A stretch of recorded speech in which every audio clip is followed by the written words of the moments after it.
لله رب العالمين والصلاة والسلام على سيد المرسلين وعلى آله وصحبه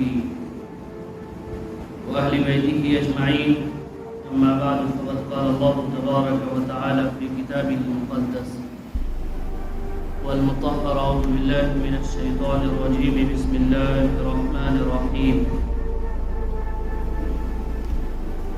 يا أيها الذين آمنوا آمنوا بالله ورسله إلى آخره. وقال النبي صلى الله عليه وسلم: الدين يسر.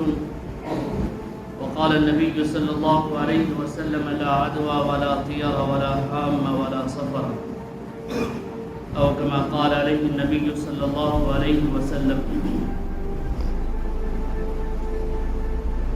حضرات گرامی، باتیں شروع ہوئی تھی کہ یہ جو دین اسلام ہے اس کو ہم سب نے مانا، ہم سب نے قبول کیا. اللہ کا ہم سب پر بڑا احسان اور کرم ہے کہ اللہ نے ہم سب کو دین اسلام کی دولت سے نوازا ہے. اب یہ ہمارے اوپر ذمہ داری عائد ہوتی ہے کہ ہم اس دین اسلام کی حفاظت کس طرح سے کرتے ہیں اور اس دین اسلام کو کس طرح سے مانتے ہیں. یہ سارا معاملہ ہمارے اوپر عائد ہے. اللہ رب العزت نے دنیا کو بنایا اور اس دنیا کو بنانے کے بعد ہر قسم کے مذاہب کے ماننے والے لوگوں کو پیدا کیا. جبکہ عالم ارواح میں یہ اللہ رب العزت سے لوگوں نے وعدہ کر لیا تھا کہ الست بربکم قالوا بلی شہدنا ان تقولوا یوم القیامہ. لوگوں نے یہ باتیں وہاں پہ ایکسیپٹ کر لیا تھا کہ آپ ہی ہمارے رب ہیں، میں آپ ہی کی عبادت کروں گا، آپ ہی کی پوجا اور پرستش کروں گا. اس کے باوجود اس کے بعد بھی دنیا میں لوگ آنے کے بعد، انسان آنے کے بعد طرح طرح کے مذاہب کے اندر بڑھ گیا. ایک سوال پیدا ہوتا ہے کہ اگر اللہ رب العزت جب عالم ارواح کے اندر یہ بات چیت ہو چکی تھی، یہ وعدہ اور معاہدہ ہو چکا تھا، یہ سوال و جوابات ہو چکے تھے کہ کیا میں تمہارا رب نہیں ہوں؟ اور لوگوں نے کہا تھا کہ ہاں آپ ہی ہمارے رب ہیں. قالوا بلا ربنا، قالوا بلا. لوگوں نے کہا کیوں نہیں، آپ ہی تو ہمارے رب ہیں. تو اللہ رب العزت نے کہا ٹھیک، اس بات کو یاد رکھی جائے گی اور اس بات کو اس دن پیش کیا جائے گا جس دن میدان حشر قائم ہوگا. حضرات گرامی، اگر اللہ رب العزت چاہتا تو سارے لوگوں کو ایک ہی مذاہب میں، ایک ہی امت میں پیدا فرماتا. لیکن آپ کو یہ پتا ہے، آپ یہ جانتے ہیں کہ یہ دنیا دار العمل ہے، یہ امتحان گاہ ہے. یہاں پہ لوگ جو ہے اپنے پرچے کے سوالات، کوسچن پیپر ان کے ہاتھوں میں دیے گئے ہیں. اب جو انسان چاہتا ہے کہ وہ ہمارا کوسچن حل ہو جائے، ہمارے کوسچن کے صحیح آنسر اللہ تک پہنچ جائے، اللہ کے رسول تک پہنچ جائے، تو وہ انسان اس دنیا کے اندر بھی کامیاب ہے اور آخرت کے اندر بھی انشاءاللہ کامیاب ہوگا. لیکن جن لوگوں نے عہد کر لیا، جن لوگوں نے وعدہ کیا اللہ رب العزت کے ساتھ، کہا ان لوگوں نے کہ قالوا بلا، کیوں نہیں، آپ ہی تو ہمارے رب ہے، اس کے باوجود بھی طرح طرح کی امت میں بڑھ گئے. تو یہ اللہ رب العزت نے دنیا کو یہ دار العمل جو بنایا، یہ اس لیے بنایا کہ تم اپنی مرضی سے جس قوم میں جانا چاہو، جس امت میں جانا چاہو، جس مذاہب میں جانا چاہو، یہ تمہیں کلی اختیار ہے، یہ تم کو پوری طرح سے آزادی ہے. کیونکہ قرآن کریم میں اللہ رب العزت نے سورہ بقرہ کے اندر ایک آیت اللہ رب العزت نے ارشاد فرمایا کہ لا اکراہ فی الدین، اس دین میں، اس اسلام میں، اس اسلام کے ماننے والوں پر، جس نے اس دین کو قبول کر لیا، ایکسیپٹ کر لیا، اس پر کوئی زور زبردستی نہیں ہو. اگر وہ چاہتا ہے تو اسلام کو فالو کرے، اگر وہ چاہتا ہے تو دین کو مانے، اگر وہ نہیں چاہتا تو کوئی بات نہیں، کوئی حرج نہیں. جہنم بنائے گئے ہیں، جہنم اس کا استقبال کرے گی، جہنم اس کا ٹھکانہ ہوگا. کہ آج کا جو دور ہے یہ دور جناب محمد رسول اللہ صلی اللہ علیہ وسلم کی بعثت سے پہلے، ان کے آنے سے پہلے کا جو دور تھا، اس دور کو ملائے اور اس دور کو آپ اپنے سامنے رکھیں تو آپ کو وہ چیزیں جو بعثت سے پہلے، اللہ کے نبی کے آنے سے پہلے جو چیزیں لوگ کر رہے تھے وہی چیز بھی آج لوگ کر رہے ہیں۔ میں نے کہا کہ اسلام کے اندر نحوست، بدفعلی، بدشگونی، خرافات، بدعات، رسومات، اس کے اسلام کے اندر کوئی جگہ نہیں ہے۔ کسی چیز کو منحوس سمجھنا جو اللہ کی طرف سے عطا کیا گیا، اس کی کوئی حقیقت نہیں ہے۔ اس کو اللہ رب العزت نے جب جناب محمد رسول اللہ صلی اللہ علیہ وسلم کو اس دنیا کے اندر بھیجا تو انہوں نے کھل کر اس تصورات کو لوگوں کے سامنے پیش کیا کہ نحوست جیسی چیز ہے، بدفعلی جیسی چیز ہے، اسلام کے اندر اس کی کوئی حقیقت نہیں۔ اور جناب محمد رسول اللہ صلی اللہ علیہ وسلم کی محنت و کاوش کے بعد، کاوش کی وجہ سے وہ ساری چیزیں دور ہو چکی تھی جو لوگ اسلام کو مان رہے تھے۔ صحابہ کرام کا ایمان پختہ ہو چکا تھا، لیکن جب ہمارے نبی کی بعثت سے پہلے کہ لوگ جو ہے یہ جو 12 مہینے ہیں جو اللہ کی طرف سے عطا کیا گیا، اللہ نے بنایا اس کو، اس مہینے کے کچھ تاریخ کو، کچھ مہینوں کو لوگ منحوس سمجھتے ہیں۔ دور جاہلیت میں لوگ ماہ سفر کو منحوس سمجھتے تھے، شوال کے مہینے کو منحوس سمجھتے تھے، اور ماہ سفر کے اندر سفر کرنے سے لوگ دور رہتے تھے، گریز کرتے تھے کہ ماہ سفر کا مہینہ منحوس مہینہ ہے۔ وہ پہلے سفر کرنے سے پہلے پرندے کو اڑاتے تھے، وہ پرندہ اگر دائیں سائڈ اڑتا، دائیں طرف جاتا تو وہ سمجھتے کہ سفر کرنا مناسب ہے۔ وہ الو پرندہ جس کے گھر پر بیٹھ جاتا تو لوگ سمجھتے کہ یہ گھر برباد ہو جائے گا، نشٹ ہو جائے گا۔ اگر وہ پرندہ کسی حاملہ عورت کے اوپر، جو عورت پریگننٹ ہو، جو بچہ جننے والی ہو، اگر اس عورت کے اوپر، اس گھر کے اوپر اگر وہ پرندہ بیٹھ جاتا تو لوگ یہ سمجھتے تھے کہ اس عورت کا بچہ مردہ پیدا ہوگا، اس عورت کا بچہ مر جائے گا، دنیا کے اندر زندہ پیدا نہیں ہوگا۔ اس طرح کے خرافات، رسومات، بدعات، اوہام پرستی، بت پرستی جو تھی، وہ ساری چیزوں کو اللہ کے نبی نے اس دین اسلام کے اندر سے خروج کر کے ایک دم پورا کلین کر دیا۔ ان تمام تصورات کو اللہ کے نبی نے اپنی محنت و کاوش کی وجہ سے سب چیزوں کو دور کر دیا۔ افسوس ہے کہ وہی ساری چیزیں آج کے دور میں بھی لوگ کر رہے ہیں۔ میں نے یہ کہا تھا کہ یہ ساری چیزوں کو کرنے کی وجہ ہے کہ ہمارا ایمان اتنا کمزور ہو گیا کہ یہ ساری اوہام پرستی والی چیزیں، یہ بدعات والی چیزیں، یہ رسومات والی چیزیں، یہ خرافات اوہام پرستی والی چیزیں ہمارے اوپر سر چڑھ کر بول رہی، اور اس سے ہم بچ بھی نہیں پا رہے۔ اس کی وجہ یہ ہے کہ ہمارا ایمان بالکل کمزور ہے، اور یہ حقیقت ہے کہ ایمان جتنا زیادہ مضبوط ہوگا، ہم جتنے زیادہ توحید پرست ہوں گے، جتنے زیادہ توحید کے متعلق، جتنے زیادہ توحید کے معاملے میں ہمارا ایمان پختہ ہوگا، اللہ سے جتنی زیادہ ہمارا رشتہ مضبوط ہوگا، ہم اوہام پرستی سے اتنے ہی دور بچ کر رہیں گے۔ وہ ہمارے پاس نہیں آئے گی، اس کا زور ہمارے اوپر نہیں چلے گا، لیکن آج اس کا زور ہمارے اوپر چل رہا ہے، وہ ہمارے اوپر سر چڑھ کر بول رہا ہے۔ یہ پورے طور پر پتہ چلتا ہے کہ ہمارا ایمان حد درجہ کمزور ہو چکا۔ میں نے ایک واقعہ سنایا تھا کہ حضرت زنیرہ رضی اللہ تعالی عنہ ایک صحابیہ ہیں جنہوں نے اسلام قبول کیا، اور اس وقت کے جو ظالم لوگ تھے انہوں نے ان کو اتنا مارا کہ ان کی آنکھوں سے بینائی چلی گئی، روشنائی چلی گئی، بیمار پڑ گئی، کمزور ہو گئی۔ اس وقت کے ظالم لوگوں نے کہا، مشرکین نے کہا کہ تم نے ہماری دیوی دیوتاؤں کو گالی دیا، تم نے اپنا دین کو چھوڑا، جس کی وجہ سے تمہاری یہ حالت ہوئی، تمہاری روشنائی ختم ہو چکی۔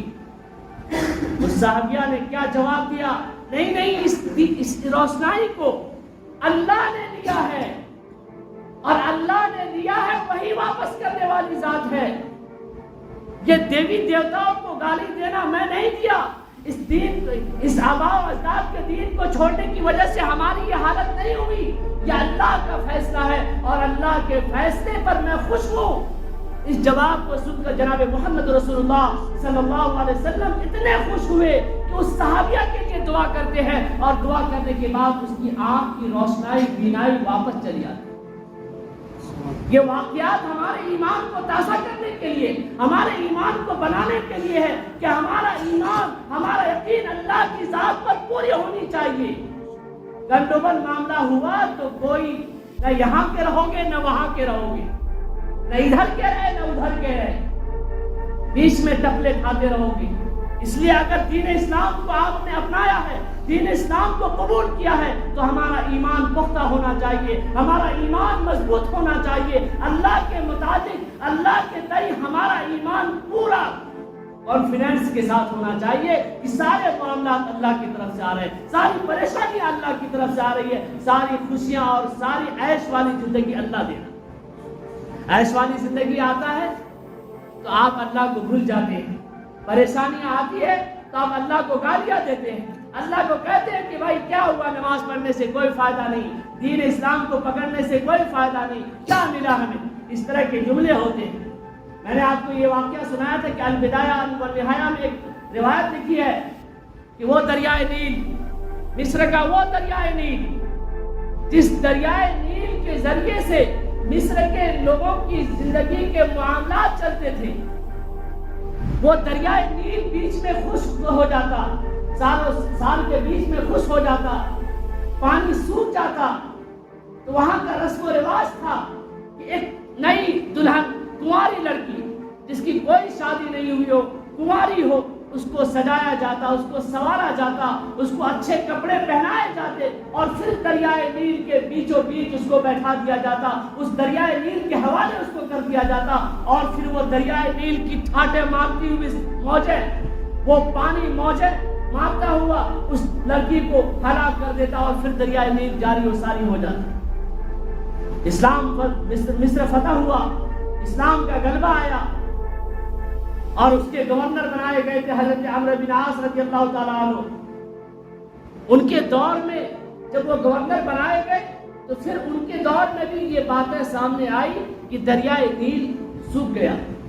اس کا پانی سوکھ گیا، خشک ہو گیا۔ وہاں کے لوگوں نے کہا کہ مصر کے گورنر، دریائے نیل تو خشک ہو گیا، ہمارے معاملات کیسے چلیں گے؟ یہاں کا رواج ہے کہ ایک نئی نویلی دلہن کنواری لڑکی کو دریائے نیل کے بیچوں بیچ بیٹھا دیا جاتا ہے،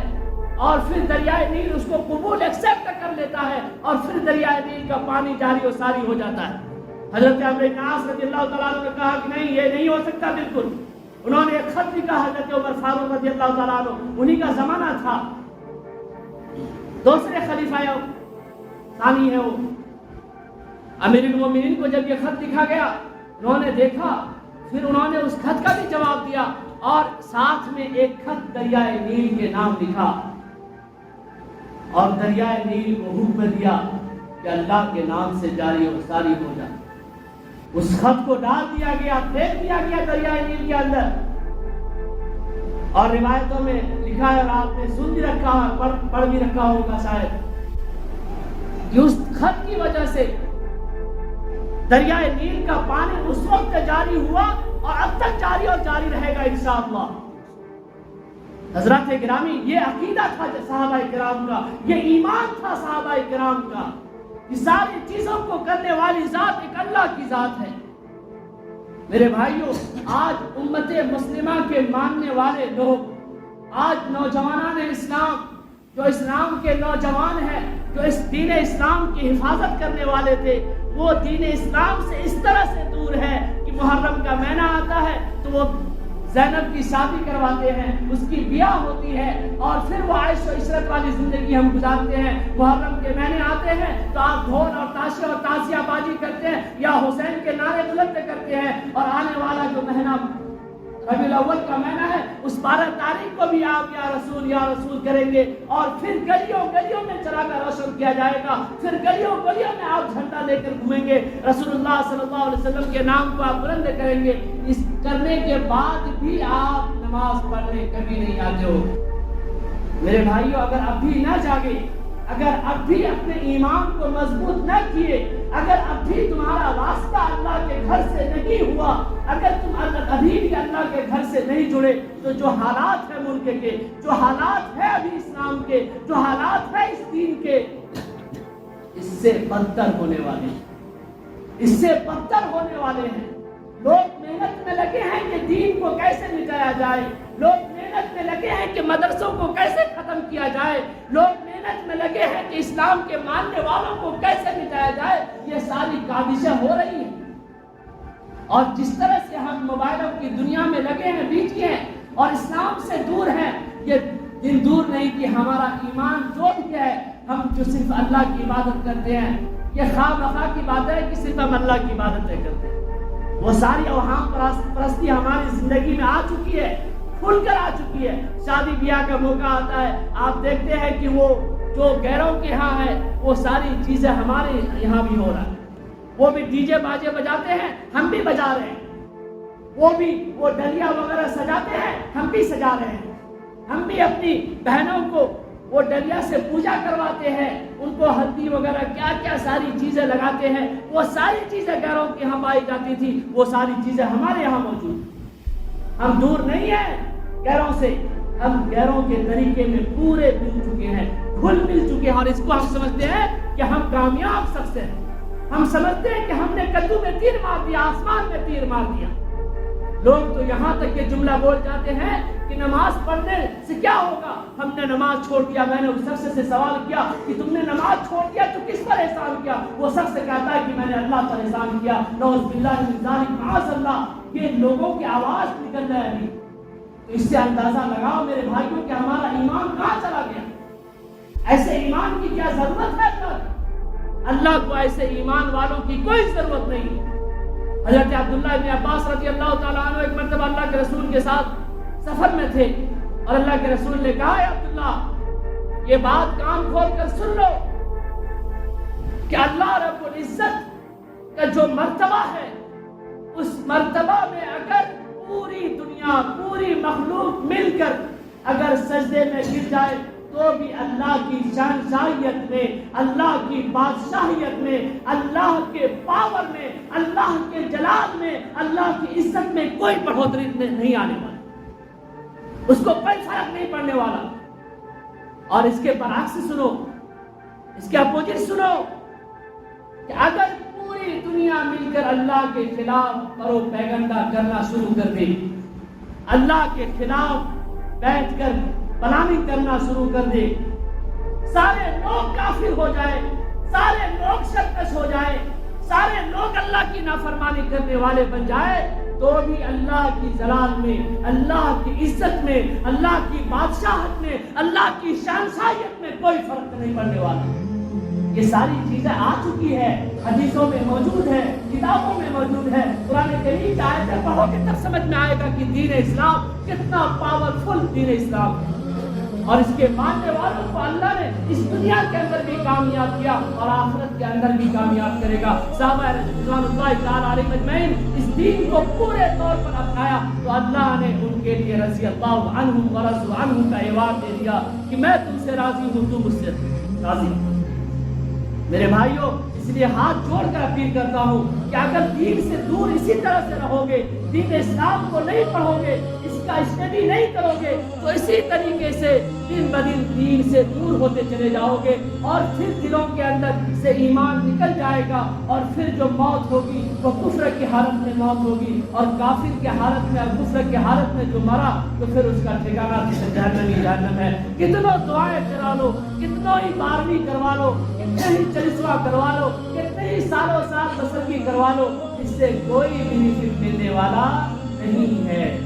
کیونکہ یہ دنیا دارالعمل ہے، اس میں خود ہم کو رزلٹ پاس کرنا ہے، اس میں خود ہم کو امتحان اس طرح سے دینا ہے کہ ہم امتحان کے اندر کامیاب ہوں، سکسیس ہوں۔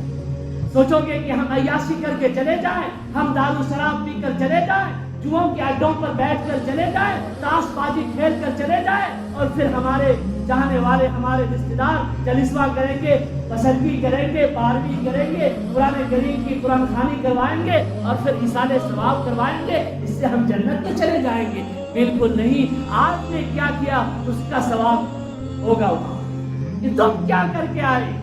دارالعمل میں ہم نے اس کو بنایا تھا، دارالامتحان دنیا کو بنایا تھا، امتحان کی جگہ تھی، اس لیے ہم نے سارے لوگوں کو اسلام مسلمان نہیں بنایا، سارے لوگوں کو کافر نہیں بنایا، تم پر اختیار دیا کہ تم کو جو مذاہب پسند ہے اس میں تم داخل ہو جاؤ، اس کو ایکسیپٹ کر لو، اس سے ہمارا کوئی معاملہ نہیں تھا۔ ہم نے دنیا کو اسی لیے دارالعمل بنایا۔